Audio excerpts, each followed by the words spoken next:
Aravalli collector કચેરીમાં સફાઈ કામદારો સાથે અન્યાય થયો હોવાની ઘટના સામે આવી છે।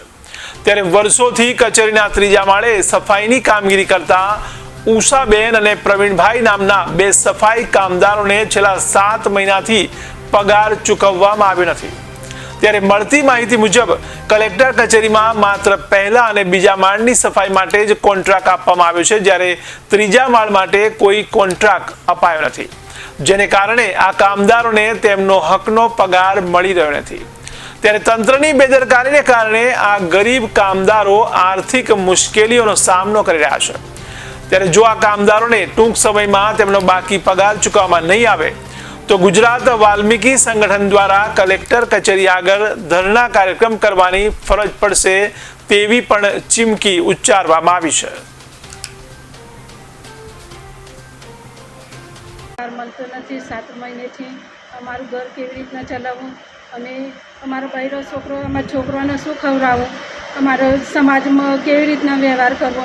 અમે વારંવાર કલેક્ટર સાહેબને આરએસી સાહેબને મળવા જઈએ પણ અમને મુલાકાત થતી નથી, અમને કોઈ મળવા નથી દેતું।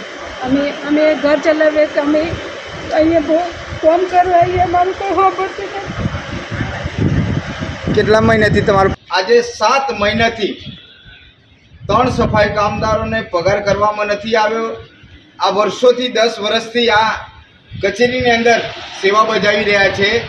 નવી એજન્સી આવતા જ આ 3 કામદારોને પગાર ચૂકવવામાં નથી આવ્યો અને જે આ 3 માળની બિલ્ડિંગ દેખાય છે એમાં ફક્ત ને ફક્ત 2 માળ જે છે પહેલો અને બીજો, તેમાં જે સફાઈ કામદારો છે એજન્સી દ્વારા પગાર મળે છે અને ફક્ત ને ફક્ત જે ત્રીજો માળ છે તેનો પગાર થતો નથી અને એજન્સીમાં પણ નથી। તો ખરેખર તંત્રએ આ એજન્સી કઈ રીતે આપી છે એ દુઃખભરી બાબત છે કે આખી બિલ્ડિંગ જોઈ રહ્યા છો આપ, એમાં ફક્ત ને ફક્ત 2 માળની જે બિલ્ડિંગ છે એનું જ કોન્ટ્રાક્ટ આપવામાં આવ્યું છે અને ત્રીજી માળનું એજન્સી આપવામાં નથી આવી।